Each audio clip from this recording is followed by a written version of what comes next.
Hey everyone, just a reminder to tell Joe's mom she looks like she lost weight because I accidentally parked on the grass again. Hey guys, mics are hot.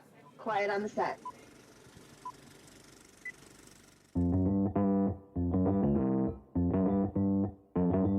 Live from Joe's mom's basement, it's the Stacking Benjamin Show.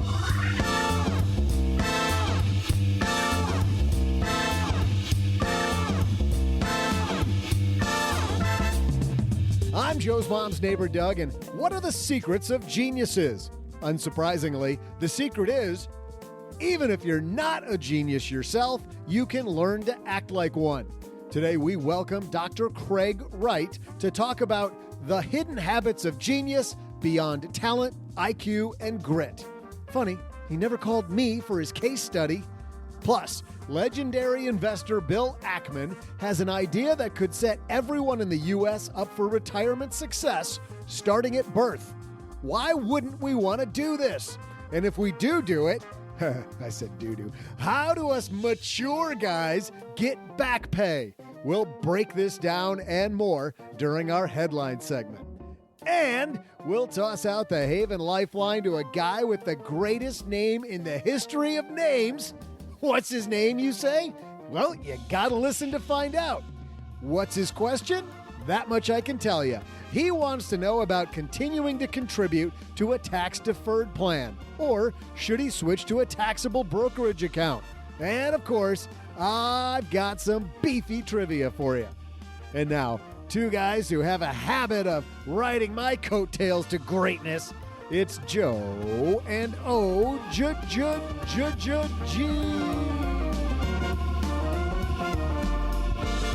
Imagine where he'd lead if we actually rode his coattails. There's a difference between riding one's coattails and being the chariot that that's how I envision it. In the chariot race where you're Ben-Hur.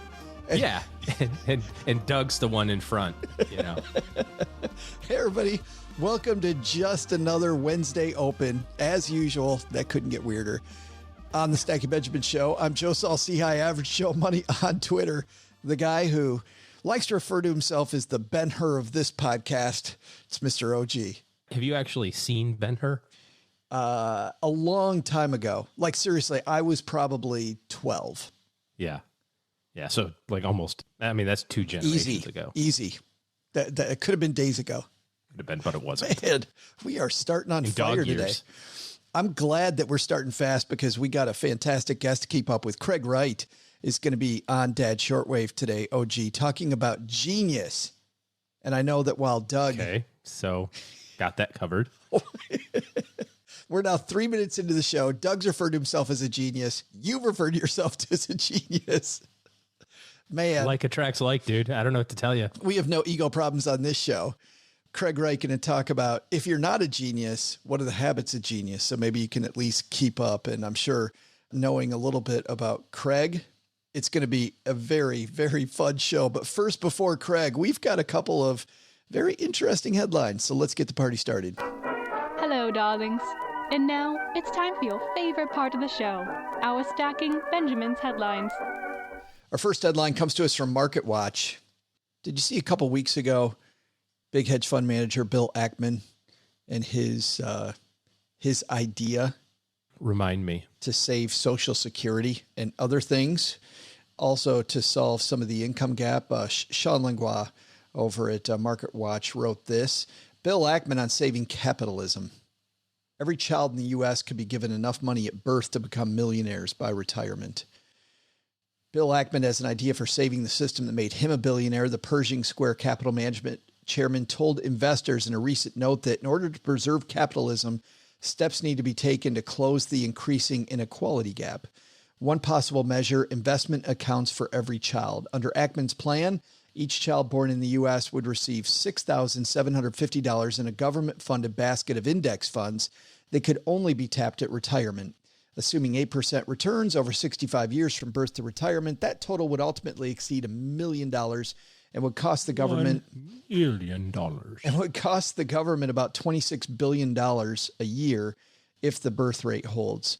Compounded returns over time are indeed one of the greatest wonders of the world, and every day we wait to address this issue, the problem looms larger, the hedge fund manager wrote. He added that a government-led push for equities investing accounts could encourage greater financial literacy and spread the stock market's gains across a wider swath of the U.S. population.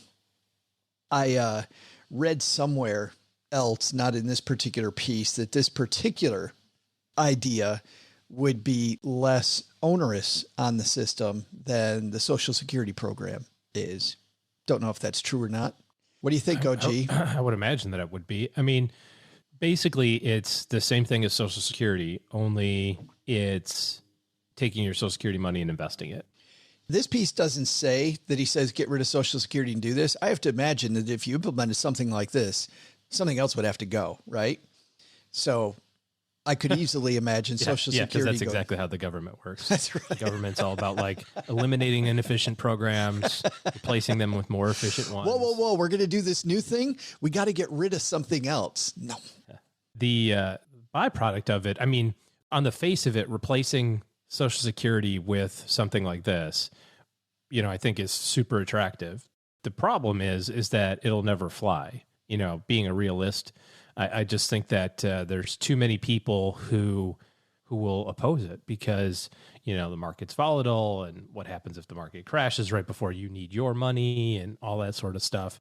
And then once you layer in all the other special rules, just like Social Security has, well, what happens if you get sick or hurt along the way? What happens if you die? What happens to your money and all that sort of stuff? It's going to look a lot like taking Social Security and just putting it in the market. And I don't remember feel like it was second Bush. Yeah, kind of floated I think it was that W. and got destroyed with the idea. Yeah. What's interesting about this, that this brings up to me, is I think about all the people out there that don't have the tools to handle this. Like if there is a way to get that money early, they'll take it, mostly because they don't have the tools. They don't understand compounding. And by the way, and when John Hope Bryant was on talking about this, so I'm going to steal his thunder again. And hopefully, by the way, we'll have John back here in a couple weeks. But John was talking about, these people growing up, you and I have had this discussion as well.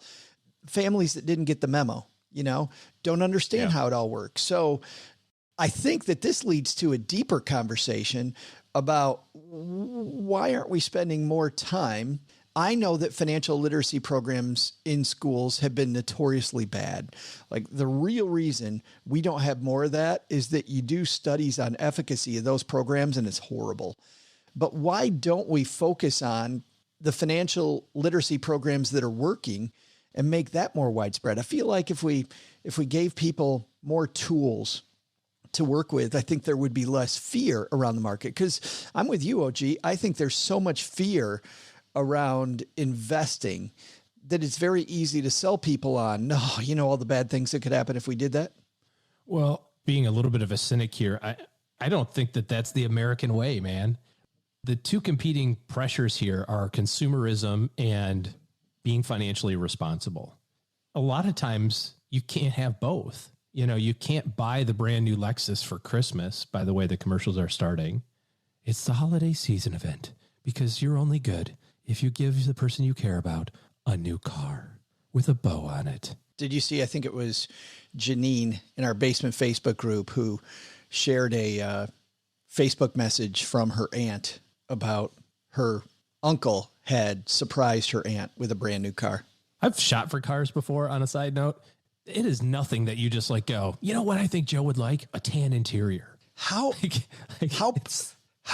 pissed would Mrs. OG be if you just brought her home a car? Let me tell you something. I've actually done that, and it didn't work.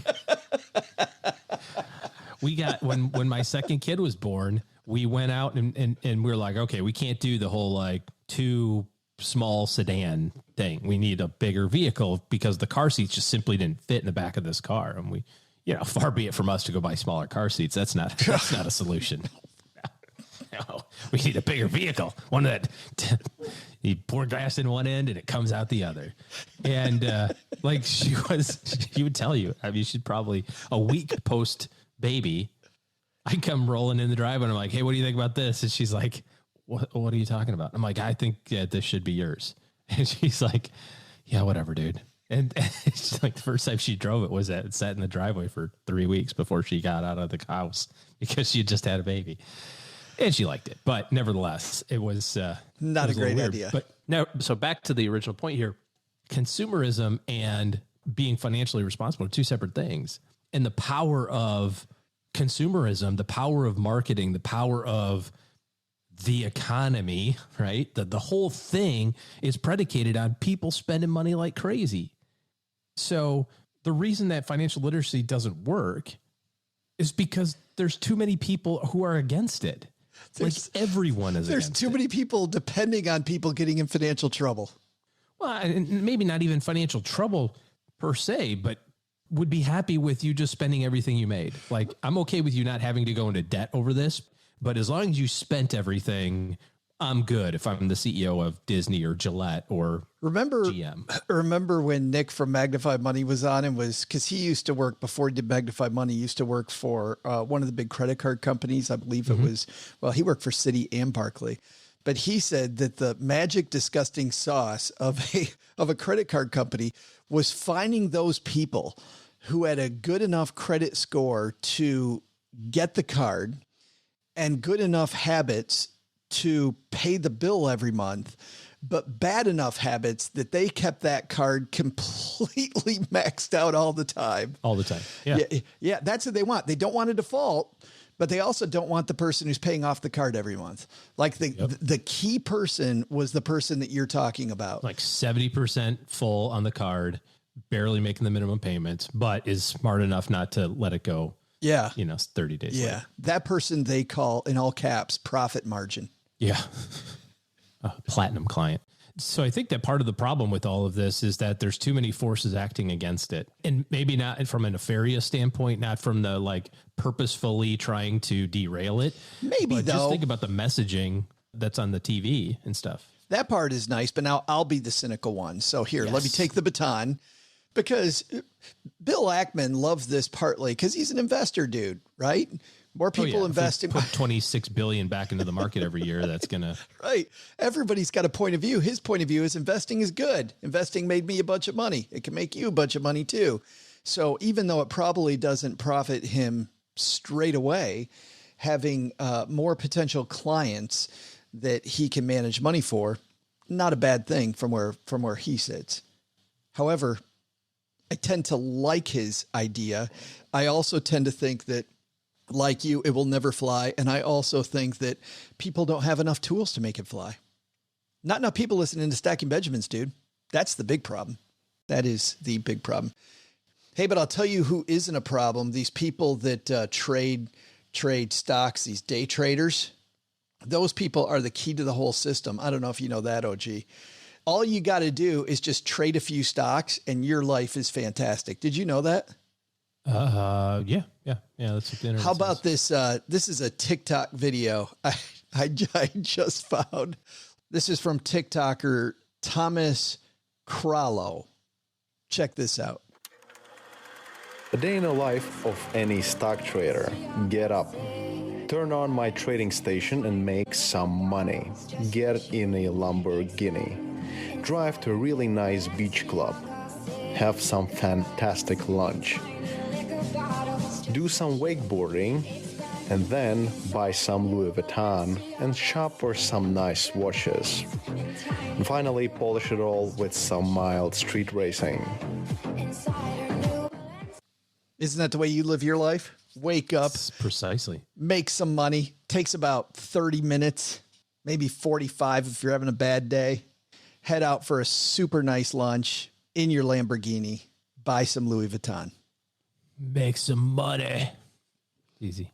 I feel bad. We were having a discussion about this morning, and not quite this bad, but about bloggers who make a ton of money selling this dream that's a bunch of crap, right? Working 50 hours selling people that being retired is awesome and you can be like me, but I'm not really as awesome as you think I am because all the stuff that I'm doing that I'm selling you on so I make more money is just fantastic. And don't get me wrong. I mean, to some degree, the investing area of iTunes, of YouTube, and of all these channels is going to lure in somebody who's hoping for the shortcut, right? They're hoping for that magic thing that's finally going to solve all the problems with the fact that there's nothing inside their soul. Well, the magic sauce is time. It just is. That's the winner. You just need time. No. The magic sauce, I think, is clearly this. In a life of any stock trader, get up, turn on my trading station and make some money. That's the key. Lamborghini. Get a Lamborghini. A really nice beach club. Go to lunch at a nice beach club. Fantastic lunch. Do some wakeboarding. Go do some wakeboarding. It solves all your problems. Louis Vuitton and shop for some nice watches. Because who would buy watches at a place that costs less than Louis Vuitton? What am I? Uncivilized? I'm sure this guy's never had a bad day in his life. I can tell. That's so good. Thanks to whoever pointed that out to me. I have no idea anymore, but it's brilliant. Just absolutely brilliant. I think that is takeaway number one. Go do some wakeboarding. More wakeboarding. Probably would solve a lot of problems, actually. just going outside and like detaching yourself from a lot of stuff for a while. Probably not a bad idea. I've had those days. That could be like code from now on, like in our Slack channel. Yeah, I'm going wakeboarding. It's like I'm out of here. That should be ours. And then our second takeaway, Bill Ackman's idea. Glad he's adding to the conversation. I think we need more conversations like that. Not sure this one's going anywhere, but great conversation.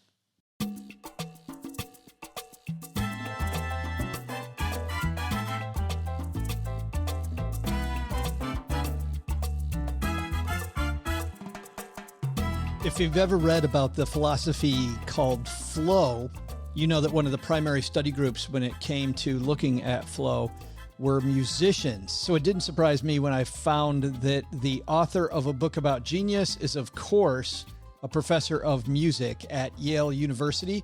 Dr. Craig Wright is a Guggenheim Fellow. He's received an honorary doctorate of human letters from the University of Chicago. He's a member of the American Academy of Arts and Sciences. He was awarded the Sewell Prize for Excellence in Undergraduate Teaching at Yale, and you're about to see why people think he's a great teacher. He certainly is a gentleman who has taught me a lot in the short amount of time that I've been able to spend with him. He holds a Bachelor of Music degree from Eastman School of Music, and his PhD is from Harvard University. He also won the Devane Medal for Excellence in Teaching and Scholarship in 2018. And in 2020, he's our guest on the Stacking Benjamin Show. Here to talk about genius. Let's say hello to Dr. Craig Wright.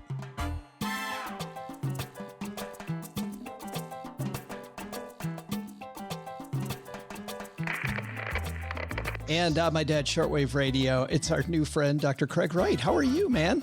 I'm great. I'm glad to be here and talk about genius. I should say at the outset, I'm no genius. And my kids, they think that this is the funniest darn thing they've ever heard. What? You plotter? You're writing a book on genius? This cannot be. But in any event, here I am, and we're talking about it. Yeah, but you're not interested. You're not so interested, Craig, that you're interested to write a book, but you also taught classes on genius. Yeah, I love this expression, have the boldness of ignorance.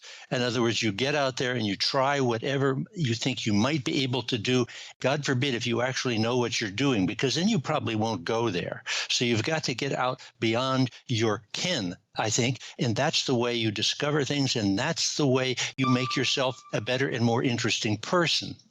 I want to ask you about before I get to the history of genius, let's sit down in your class. Pretend that all of us stackers, Craig, we're your classroom for today, and it's the very first day of our genius class. Yeah. Where do you begin your class with a new group of people thinking about genius? I love that. I love that question. I think to get people to open up and be creative, you've got to make things funny. You got to make people laugh. So my first gambit to them is, and on a good semester, I have 100 and 120 kids in front of me. Okay, here we are. How many of you are a genius, please raise your hand. If you're a genius, please raise your hand. And they look around, what is this guy crazy? And then gradually, well, not sometimes so gradually, some of the class clowns will immediately raise their hand and say, yeah, me over here. And then the person next to them starts nudging this, and on it goes. And that's an opening gambit that works. And then at the end of the course, I come back and ask the same question. No kidding. The last session of the class, ask the same question. Now who wants to be a genius? And virtually nobody raises their hands, which is an odd phenomenon. Yeah. Why is that? Do we find that genius over the years, as we define it more, makes you more of an outcast, an outlier? Why is that? Yeah, because to cut to the chase here, in a word, because they're mostly bastards. They're very unpleasant people. They're so self-centered. Now, look, we need these people. They're the people that change the world. They're the people that have the capacity to make the world better by being creative. But they are so focused, they are so passionate, they're so obsessive about what they're doing that they leave a lot of collateral damage in the way of their partners, spouses, husbands, wives, children, colleagues, etc., etc. It's all about me. And so we have to take one for the team. We being the populace in general, we take one because we put up with these very unpleasant, for the most part, very unpleasant people. There are a few exceptions, need to say, but generally speaking, they're obsessive, self-referential, and not good team players. It's funny. There's a quote I read a long time ago, and I'm not going to get who it was, that said, it's the cracked ones who let in the light for the rest of us. I think that's what you're referring to. Yeah, that's true. That's a great play on words, too. The cracked ones. Yes, they're mentally cracked. And there's this little crack. The insight can sneak through, and a little bit of new light comes into our lives. So when we look at the history of genius, because I know we throw around genius, you'll watch golf and they'll say that was a genius shot, or tennis, that was a genius stroke. But the history of genius, walk me through, I guess, a very abbreviated history of genius, because it seems like while we throw it around a lot now, genius, when it comes to thinking about this all time, a fairly new thing. I mean, Middle Ages, we start talking about genius, Renaissance, maybe? Well, actually, it goes all the way back to classical antiquity, and they had a notion of genius back there, too. And there's a Greek word for it that comes very close to mania. In other words, these are people that are sort of crazy at the outset. They have a mania for doing a particular thing. So it's a different sort of notion with the Greeks and Romans, though. The most interesting way of thinking of this is that a genius was sort of a genie that sat on your shoulder, and that you would ask that genie to do wonderful things for you in the course of the year. It was this external force that was going to direct you, like Aladdin, Walt Disney Aladdin or whatever. Every time, Joe, when's your birthday? February, mid-February. February. Okay, next time you're there, or last time you were there, did your wife bake you a cake, or anybody bake you a cake? Yes, although if we had candles, we would have burnt the house down. So no candles anymore on my cakes. Well, when you were doing that, did you realize, Joe, that you were reenacting an ancient ritual in which you are doing offering a votive prayer to your genius? This, you make a wish. Well, it's a votive offering to your genie, that genie will do wonderful things for you in the course of the year. So that's the way, back in the day, Greek and Roman times, that's the way it used to be. We get our notion of genius really in the Enlightenment, and it's a fascinating thing. And I know your show is interested in money too, but our modern notion of genius comes in during the Enlightenment, and it's mostly in France, somewhat in Germany, and particularly in England.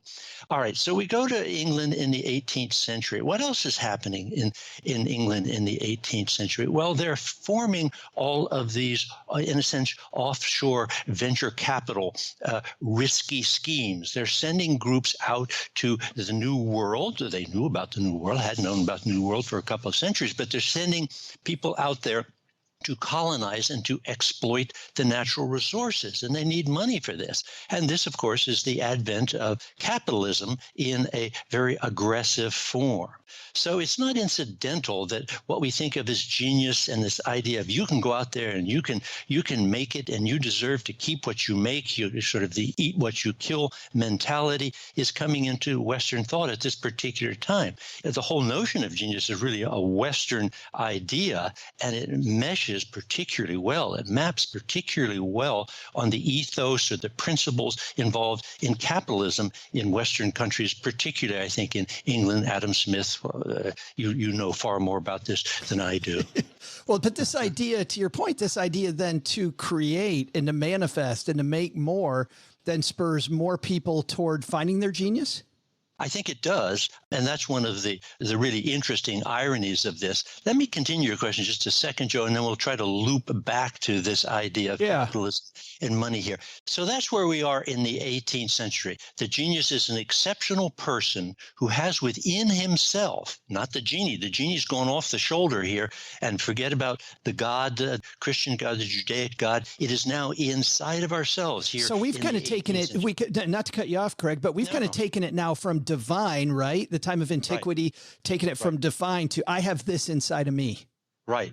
And it's at this point that the whole idea of intellectual property comes to the fore, and copyright law. And philosophers start talking about intellectual property, and people start writing this down in various copyright provisions that get put into British common law, and eventually at the end of the 18th century into copyright law and patents in the United States. So it's all working together. Then in the 19th century, it goes a little bit crazy because we begin to get this idea that genius is this somewhat insane loner who's lurching around and suddenly slaps his forehead and says, with Eureka, I got this great idea. And that's sort of almost the Hollywood or the comic book character genius, and they start to dress the part, and on it goes. And that's sort of where we are today, kind of a mixture of this, you eat what you kill individualism with the genius from the Enlightenment and the crazy, slightly offbeat loner, idiosyncratic figure from the Romantic period. I think that's why many of us just roll our eyes whenever Elon Musk tweets anything. But it comes with the territory, is what you're saying. But thank God. I mean, where would I be writing this book and needing a modern figure, a modern poster boy for genius? It's Elon Musk. Do we like Elon Musk? What do you think, Joe? Do you hear everybody? Is he a warm and fuzzy guy? He is controversial, to say the least, I'd say. Yeah, but from what I read, is he a good family fellow? Is he home there with the kids every night, helping cook to dinner, doing the homework, cleaning up the dishes? Not great for his family, not great. Well, the woman who worked with him for years, right? I mean, he unceremoniously let her go a few years ago after being his right-hand woman forever. Right. Yeah. And we read about it, how he treats his employees. And so he is the prototype, in a sense, in modern terms, of the genius. But my God, what he's able to come up with, and not just, and this is what I like about it, it's not in the silo of one particular industry. He's out there sequentially in 4 or 5 separate, seemingly unrelated industries, but he's able to pull them all together, where it's his boring company, or whether it's Solar City, or whether it's Tesla, or whether it's SpaceX. It's the Renaissance polymath with the same kind of 18th and 19th century you eat what you kill mentality. I feel like, when we talk about Elon Musk, or we talk about any of the great geniuses that you talk about in your book, a mentor of mine once talked about the power of being 5. That a 5-year-old isn't looking for that next cost of living raise, or to move from assistant to the manager up to assistant manager, these little tiny increments. They want to be a firefighter or the president. Like they're thinking in these big terms. Is that genius? Yeah, I think it is. And I have a whole chapter in my book. At least I got to open it up to remember. Let me go back and see what's in my book here, Joe. No kidding. Okay, chapter 4. Imagine the world as does a child. And there's this term that goes along with it, neoteny. One of the things that you can do you have children, Joe? I do. I've got twins who are 25. So you've been through all this, and did you ever say to them, "Oh, grow up"? Oh, never. Come on. Of course. Like about every other 4 hours. Yeah. Well, it turns out that's the worst thing we can say to children. Oh, grow up. You should say, "Oh, don't grow up," because the children, they don't know what the boundaries are to their imagination and all the things that can be thought of in this world. And I'm sure you've got your own particular story. How in the world did they think of? Could she thought of that? At age 4 or 5. It's because we as parents put them in these straitjackets, in these barriers behind bars of you should behave this way and you should say this and this is acceptable. That's crazy. You couldn't possibly do that. And all. So over time, we shut down that childlike imagination. So I'm with you. I don't know if you feel this way, but in retrospect, that's one of the things in writing this book. You learn stuff. I now have 7 grandchildren. And of course, with children, you're just trying to avoid chaos. But with grandchildren, you kind of watch it all. Say, hey, this is really cool. What's going on here? And you see that maybe you should allow them to sneak over there and get into stuff. So with the grandchildren, you're encouraging them to get into stuff where with the children, you're trying just to lay down the law, in effect. Well, then for genius, what role then does curiosity play? Because I would have to think if you talk about genius in kids and in the way that they play, curiosity must play a huge role. Right, it does. And in this book, I articulate, I think, 14 different things that you can do, or personal traits or hidden habits that you can have to be a genius. I'll tell you what my number 1 is, and I'll tell you what my most overrated is. Let me start with the most overrated. That's so-called IQ or smarts. Because, to say it simply here, we're just testing on these tests. It's essentially quantitative reasoning and verbal skills, and it's testing one type of knowledge, whereas in music and art and choreography and in political science, dealing with other people and political systems and politics and etc., it involves many other sorts of skills. Are you saying the IQ test maybe test one type of genius, or it really misses the ball altogether? I think thank you very much for clarifying that. You're absolutely right. It's important, but all that's important is to have a good general IQ. And to quantify it here, I would say maybe an IQ of 115 to 120. Once you get to that level, you're in the game. Thereafter, it's all kind of vanity points. All right. So is there any better way to measure genius? Like, kids take SAT to get into college? Or yeah, there is. The problem is there's a reason these are standardized tests. They have to be standardized because you got so many kids to treat. Think of China. They have this Gaokao. They may have 5 million people, or maybe 50 million people take it in a single year. How many hundreds of thousands take the SAT? So we can't be individualizing or test out particular characteristics that take a long time to evaluate. My favorite go-to person here is Charles Darwin. He arguably one of the most influential scientists of all time. In 5 years, he went around the world in the Beagle. And what he demonstrated was, he's got great curiosity. He's great persistence. He's got resilience. He's got capacity for scientific observation. But your test for Darwin would have to go on about 5 years. And we only got 3 from 9 to noon here in our SAT test. So we got a problem, Houston. So IQ's the most overrated one. What's the first one? The most important one to have, because I'm beginning to see now, Joe, that you are in fact a genius, is exactly what you articulated. Curiosity. And I think it was Eleanor Roosevelt who said, if at birth you as a mother could give your child one personal characteristic, it would be curiosity. And I do think that is true. These people are relentlessly curious. Here's the other crazy thing. They don't learn well in school. They're not necessarily Phi Beta Kappa types at all, and their grade point averages are not the best, but they are relentlessly curious because they are always learning and they are always teaching themselves. They're autodidacts and they learn for a lifetime. That's the most important thing that you can learn in college. It's the one thing that they never teach you in college. How to teach yourself, how to learn by yourself. And if you're curious and learn how to learn for yourself, the road is open for you to follow, and off you go.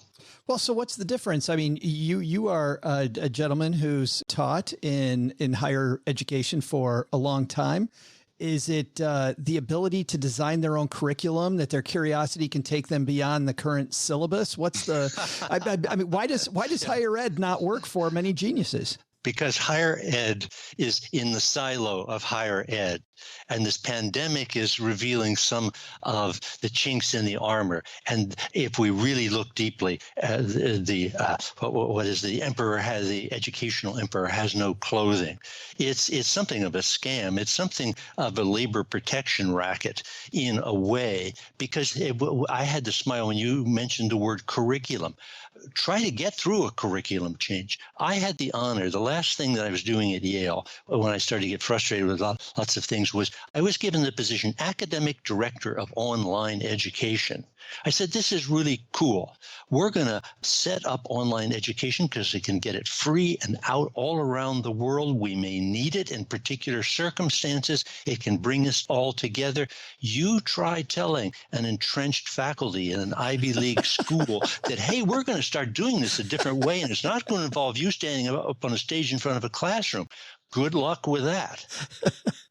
Back to genius then. Is genius nature or nurture? That's a good question. You know, you asked me, Joe, at the beginning of this, what do you do in your first day of the classroom? And we talked about that opening gambit. The last gambit, that opening day, I have all the kids stand up and I start chanting. There is no answer. There is no answer. There is, come on, louder, louder. There is no, and suddenly the room is rocking. There is, and then somebody says, well, what's the question?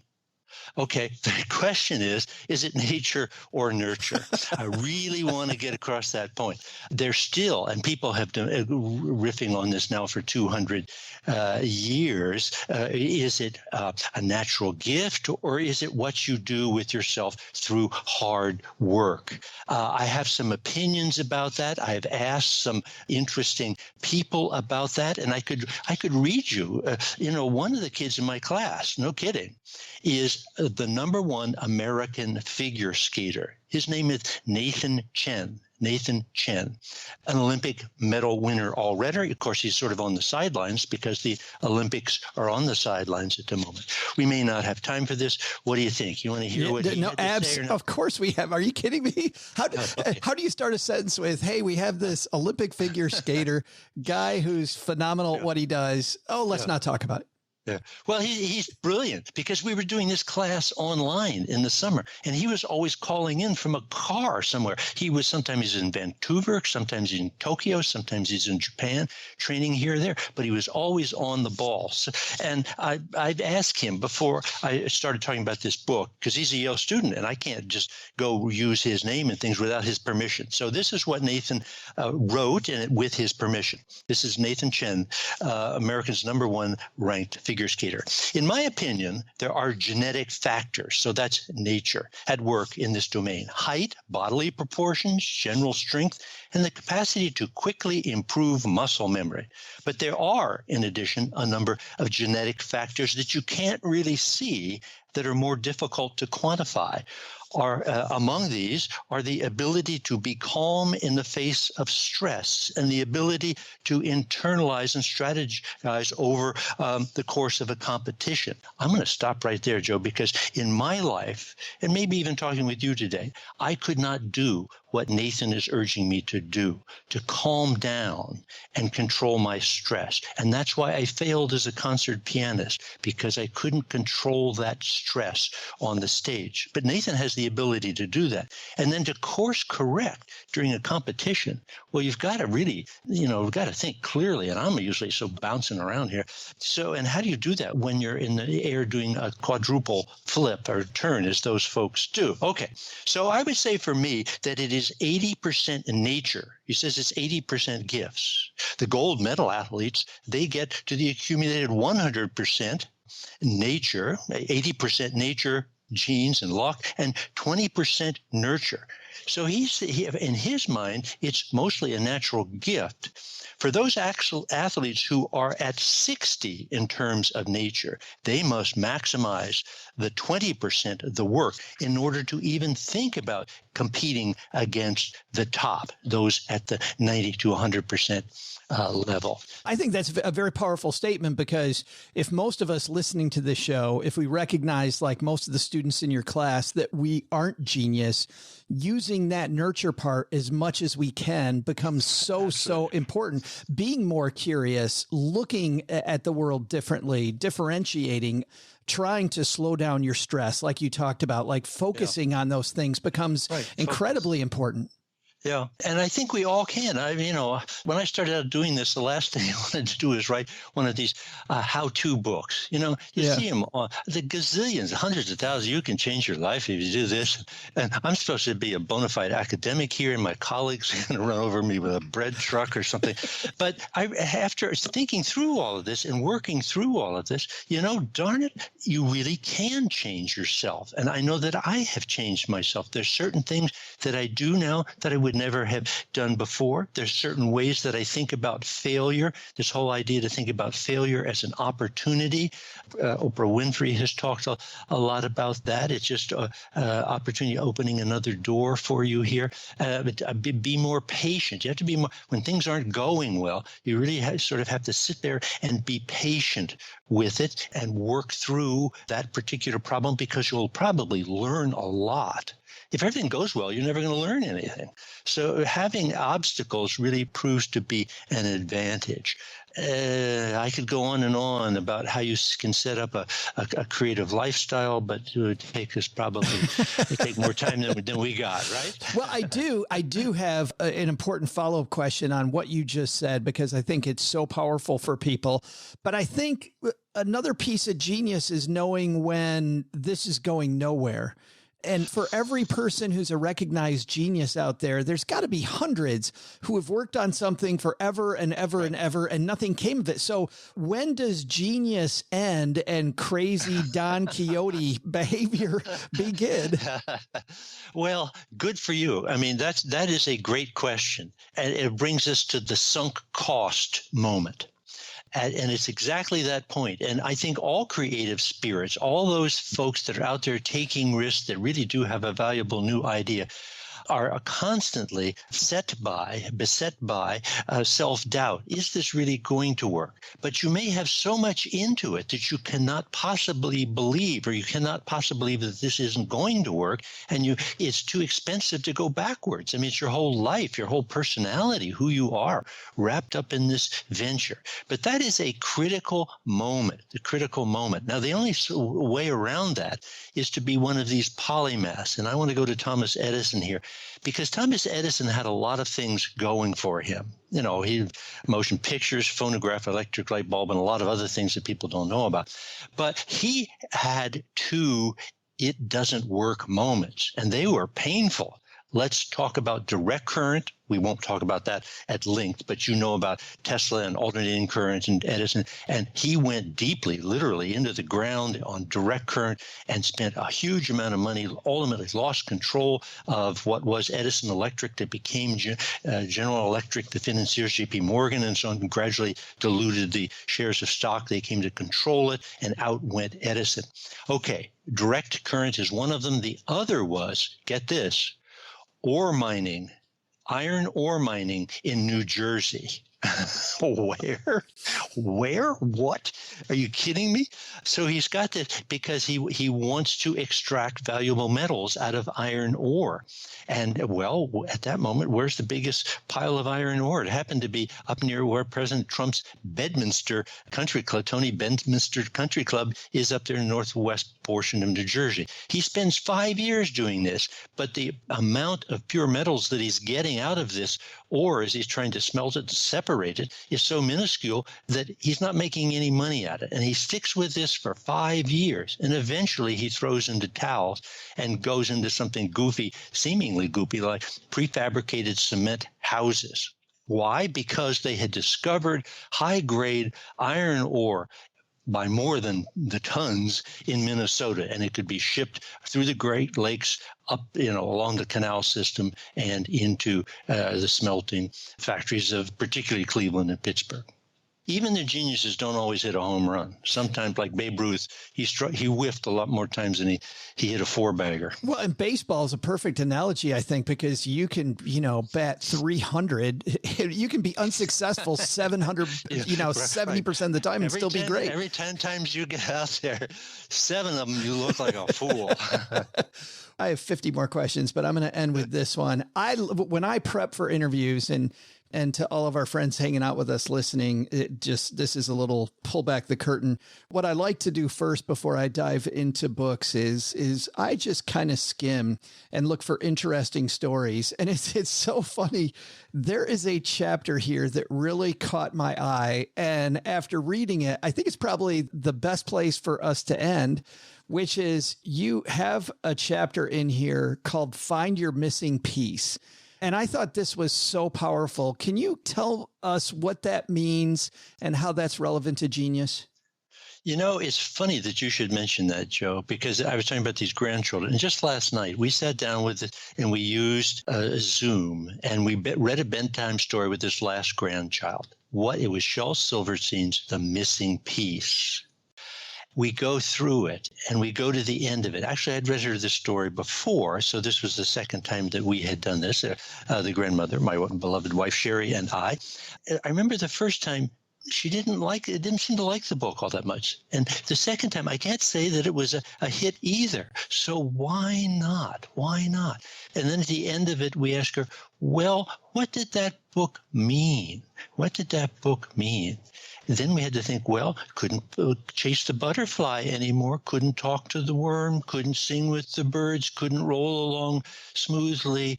All the great, the thing that we love doing is experiencing all these things as we do them. Once we get them, well, now what do we do? And that is my great dilemma in life at this particular moment. I've written this book that I've worked on for The Hidden Habits of Genius now for 15 years. I'm at the end of this process. What's my next act? I got to figure out something, because that next act is what's going to keep me alive. It's going to keep me passionate, it's keep me obsessed, and it's going to keep me going. The book is The Hidden Habits of Genius, Beyond Talent, IQ, and Grit, Unlocking the Secrets of Greatness. I had so much fun diving into this. Craig, it's available everywhere?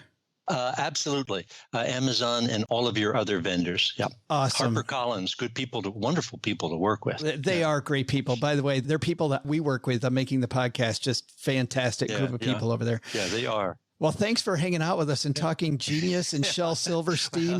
Well, it was fun. It didn't seem like, in retrospect, this is no assignment. Gee, we should do this all the time. This is fun. I love good conversations. Thanks so much, Joe. Hey, trivia fans, I'm Joe's mom's neighbor, Doug. And now that we've unlocked our collective geniusness, thanks to Craig Wright, I actually just discovered that one of the most consequential drugs ever was genetically engineered on today's date back in 1982. Can't believe I'm learning about this thing called human growth hormone for the first time. Apparently, one or two baseball guys have used it, I guess. And today, this genius brain of mine is coming up with some strategic uses for this HGH stuff. But before I spill the beans, why don't I first let you flex on today's trivia? Speaking of baseball and HGH, when batters enter the batter's box, they end up with a batting average. Well, fund managers also have a batting average. What word is used to describe if a fund manager is able to outperform the index they're competing against? I'll be back faster than you can go back, and long gone. I'm a little jealous, OG. I understand. Geniuses do tend to intimidate. Jordan Harbinger just had Ray Dalio on. Never heard of him. No idea who that is.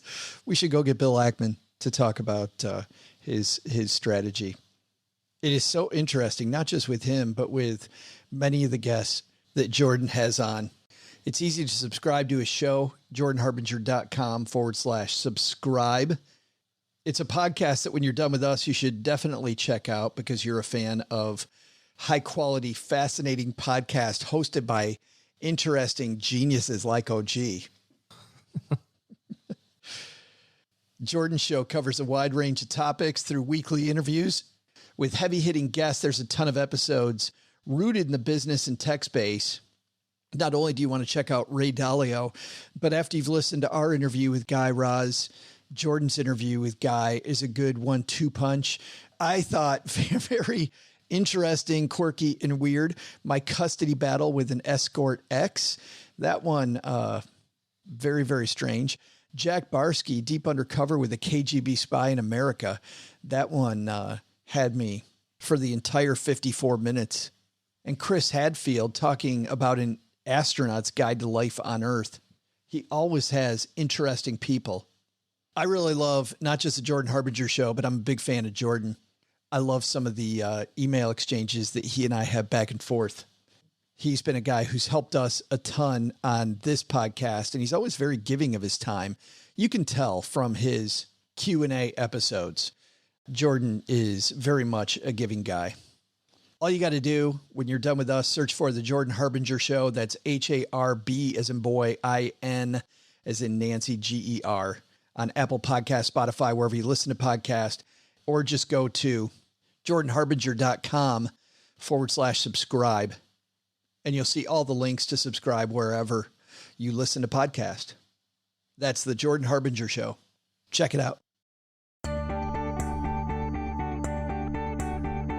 Hey, trivia fans, it's your soon-to-be new and improved Joe's Mom's Neighbor Doug. Why do you ask? Well, here's the deal. While I'm certainly a genius, I'm only 6 foot tall, which is certainly nothing to complain about given my rugged good looks, but I've always thought that 6'2"-ish with chiseled guns is more statuesque for a man of my stature. Had I known about this miracle drug HGH earlier, I would have already had both the brains and the brawn this podcast deserves. Well, time to go find me some HGH, but before I do, let's get back to today's trivia. The question was, when batters enter the batter's box, they end up with a batting average. Duh. Fund managers also have a batting average. What word is used to describe if a fund manager is able to outperform the index they're competing against? When a fund manager creates additional return for shareholders, that is referred to as alpha. Now that that's out of the way, it's time for me to go get swole, yo. See ya. Big thanks to Dr. Craig Wright for coming down to the basement. You know, OG, maybe you are onto something. As you heard, geniuses are bad in school. So maybe you are one. I was actually pretty good in school. Oh, then you're screwed. No. You are screwed. Yes. But there's the other part that, you know, I also loved him saying that geniuses are largely bastards, and that kind of fits the bill for you. So you're like halfway there, man. Right. I do like the idea, though, that you have to stay curious. And you and I have talked about this just with your financial plan, that retirement's not the end, right? Putting yourself out to pasture isn't the end. Geniuses are people who are naturally curious. And also, if everybody's looking over to the right, just naturally going, well, what does the left look like? And also thinking in big pictures. I love all those themes. I think even if you're not searching for genius, just searching for a more fulfilling life. Yeah, get out of the day-to-day stuff and look beyond it a little bit. It is so fun. I think that's what I enjoy most. You know, you're the one that introduced me to Strategic Coach. And that's what I enjoy most about Only Strategic took 10 Coach. years for you to sign up. getting out of the day-to-day and thinking about your life in much, much bigger terms. I like that. If you're not spending time doing that a little bit and thinking about why am I here, I think you're missing out on some big opportunities. Hey, let's throw out the Haven Lifeline and tackle some of life's most important questions. Our friends at Haven Life Insurance Agency put what you value first. I'm starting to think about Halloween costumes. So, yep, what to be. You're not just going to go the way that we said before, just go pop on a mask. No, this is it. This is my costume. This is it. Yeah. Dad during COVID. That's the costume. That's what you're going for? Yeah. I'm trying to lose a bunch of weight so I can gain it all on the 31st. That's my goal. And from like the 31st through the 1st of January, right? I mean, because once that kicks off, you got candy And then like 3 weeks later, you eat like a slob. And then there's like a whole week of leftovers. And then you get like 2 weeks to get your crap back together. And then it's like all the holiday stuff and New Year's. And yeah. Wait till you see the new house that we bought. It is on the top of a big effing hill. So I'm fairly certain that we're not going to have much when it comes to trick-or-treaters, but that's not going to stop me from getting like, I always make sure that at the bottom of the hill, stay at the bottom of the hill with like a little table. Make those little runts come up. I was wondering where you're going to go with that. I should put on that Toy Story Army Man Sarge mask. Up the hill, soldier. Little hill. No sweat. You want that Hershey bar? Up the hill, up the hill. It says that at Haven Life Insurance Agency, they put what you value first, your loved ones and your time. But I certainly like Halloween. Of course, Halloween with your loved ones every year. That's always fun to do with the kids and see it through the kids' eyes. That's a good one. Spend time with your kids getting ready for Halloween and not filling out life insurance paperwork, especially when you can do it all online. They've streamlined the entire process. You can get a free quote right away. Head to stackingbenjamins.com/Haven Life now. Today, we're going to throw out the lifeline to that gentleman who Doug said had the best name on earth. Let's throw out the lifeline to Doug. Hi, Joe and OG. I found your show a few months back and have been entertained, educated, and motivated by you folks. Wait, I'm not supposed to say the part about being educated, right? Oh well. I do have a question for you two, and it deals with investing in a governmental 457B plan. I teach at a public college and have a mandatory pension plan in addition to a 457B account. Sadly, there's no Roth version. Additionally, I will receive Social Security, which I plan to take at 70. Here's my question. Since my tax bracket in retirement will probably be the same as it is now, should I stop contributing to the 457B plan and start investing that money in a taxable account, such as a total stock index fund? Thanks again for making a show that makes me want to replay something every episode. Doug. No, not that Doug, but another one. Thanks. No wonder Doug wanted to be affiliated with Doug. Doug is a college professor, and that I think is who Neighbor Doug would love to be. Thanks for the kind words, Doug. Sorry that you learned something listening to the show. Glad we can entertain you. But I think this is an important thing. The idea of putting money in this 457 plan, which there are some key differences, Doug, between a 457, not just for Doug, but for everybody else, between a 457 and a 401k. However, for people listening, the way we're going to treat it is largely like the same thing as a 401k, but for people that work in the public sector. So sometimes a 401k is not available. 457 is. So just a little translation, OG, for people that might, what the hell's a 457? Think 401k for now, little different, but I think you're good for this argument. What do you think? Should he stop putting money in and put it in a more flexible spot? Well, I think that the biggest thing with all of this is to make sure that you've got some tax diversification. You know, we don't have any idea what tax brackets are going to look like 10, 20, 30 years from now. We don't know what they're going to look like in 10 months from now, frankly. But the reality is that it's going to be a good idea to have a little bit of everything.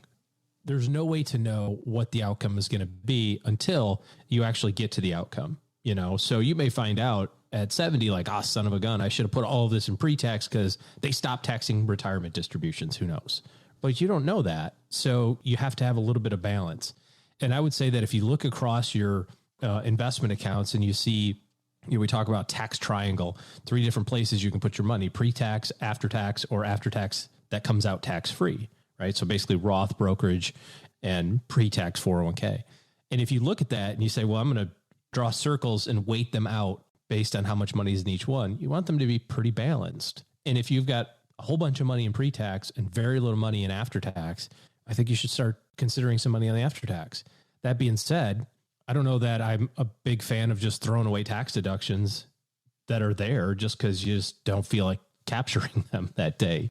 There's some benefit to the fact that if you're contributing to your 403B and maxing that out, and then you're contributing to a 457 and maxing that out, you could be putting $39,000 to $52,000 away, depending how old you are, completely without paying income taxes on that. And that's pretty attractive also because it opens up opportunities for other things. So it's a unique situation, but I think you got to weigh out both of those variables, balancing potential future unknowns versus the bird in the hand, getting the tax deduction today. Yeah, I think about something else too, which is a lot of the time when people decide that they're going to save outside of the 401k or 457 in this case, and they back things down, not for Doug. I think Doug will follow through on his plan, but you know what happens, OG. People are like, well, I'm going to slow this down and I'm going to pick this up. But you know what I'm going to do? I got this thing I got to do right now. I'm just going to wait 2 paychecks and then I'll start again. And then you never do. Yep. Saving outside of your workplace plan is way harder than saving inside your workplace plan because the money leaves your hands before it even touches your hand. So making it automated, I think, is a big, big piece of it. Now, of course, Doug will automate this as well. You put money in your checking account or direct deposit directly to a savings account and then have money go wherever he wants it. But I'm with you. I like tax flexibility. I think both is better than either or here. Well, yeah, sure. Do both. No, I'm saying if he backs it down, don't back it down all the way. Yeah. A little bit. Mm-hmm. Yeah. And if he's eligible for a Roth, why wouldn't he go that direction? Well, I think that he should. I mean, that's just one of those areas that you have to have some balance in. You need some money that you can pull out tax-free. If you have the opportunity to do that, whether through regular contributions or non-deductible contributions and a conversion, try it out. The other thing that I would also add is if you have a 457, you probably also have a 403B, and maybe that has the Roth option attached to it. You said the 457 doesn't at your workplace, but maybe the 403B does. So, maybe you can switch it up that way. If you're contributing to the 403B pre-tax, do that Roth and then do the 457 pre-tax instead. So there might be some flexibility there. Great question, Doug. Thanks for the question and for the kind words. If you've got a question for us, head to stackingbenjamins.com/voicemail. And like Doug, if you've got a phone handy that has a browser, just do it on your phone and you'll press a button when you get to stackingbenjamins.com/voicemail and leave us a message. And we're happy to handle that on the show. One more thing from earlier, I was very happy to get a message from August. August said, hey, Joe and OG, listening to Train Your Brain for Better Work with Dr. Joseph Cardillo, specifically the Haven Lifeline segment about the listener who's contributed non-deductible after-tax dollars to a traditional IRA. And you and I, OG, had talked about what a mess that creates and don't do it. August writes, an approach to solving the issue of commingling pre-tax and after-tax money that was not mentioned on the show would be to roll the pre-tax funds back into a 401k, assuming that's allowed by his plan. So sometimes when you have pre-tax money sitting in an IRA, they will let you put that money back in. That would leave just the after-tax funds in the IRA, which can then be converted to Roth without incurring taxes on the pre-tax money that's been transferred out. That is a solution. Every solution to this, another messy solution, August, but definitely a solution that we didn't talk about. Great letter from August. All right, that's going to do it for today. Big thanks to everybody. We're going to let Doug, our resident genius, thank everyone. Nobody can see the air quotes, but I see what you did there. Yeah, I think you might have been able to hear it with the hesitation just slightly. Big thanks to lots of people, but big thanks to you especially for hanging out with us. If you've got somebody in your life who maybe is wondering about geniuses or just likes to be entertained by a guy like Dr. Craig Wright, this might be a good episode to share with them. And last but not least, OG and his team, the clock is ticking, are still just for a little bit longer accepting clients this year. So if you're looking to lock in your financial plan in 2020, you need to hurry up. stackingbenjamins.com/OG. All right. That's going to do it for now. Doug, take it from here, man. What should we have learned today? So what should we have learned today?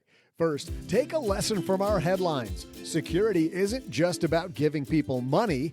It's about also providing the tools to get from consumer to saver. Second, take a lesson from Craig Wright. While you might not be a genius like me and Elon Musk, there are lots of habits you can implement to compete. Be curious, ask big questions, and dive in. But the big takeaway? Turns out, according to Joe's mom, that this, quote, miracle HGH thing has a few unintended consequences, like carpal tunnel syndrome, nerve, muscle, and joint pain, swelling of the arms and legs, numb and tingling skin, and growth of cancerous tumors. Yeah, you know what? It turns out 6 feet is pretty much the perfect height. We already knew I was perfect, am I right? Hashtag Doug 2020. Special thanks to Craig for joining Joe today. You can find Craig's book, The Hidden Habits of Genius, on our show notes page at stackingbenjamins.com. This show is created by Joe Saul-Sehy, produced by Taylor Stevens, and engineered by the amazing Steve Stewart. Online, visit us on Twitter at SBenjaminsCast or on our Facebook page. I'm Joe's mom's neighbor, Doug, and there's a 73% chance that I played Chuck on Happy Days. SB Podcasts may receive payment on the show from sponsors and guests in the form of books, giveaway items, discounts, or other remunerations. That's a big word. There's no way you take advice from these dorks, but like Joe's mom always says, don't take advice from people you don't know. This show is for entertainment purposes only, and before making any financial decisions, consult with a real financial advisor.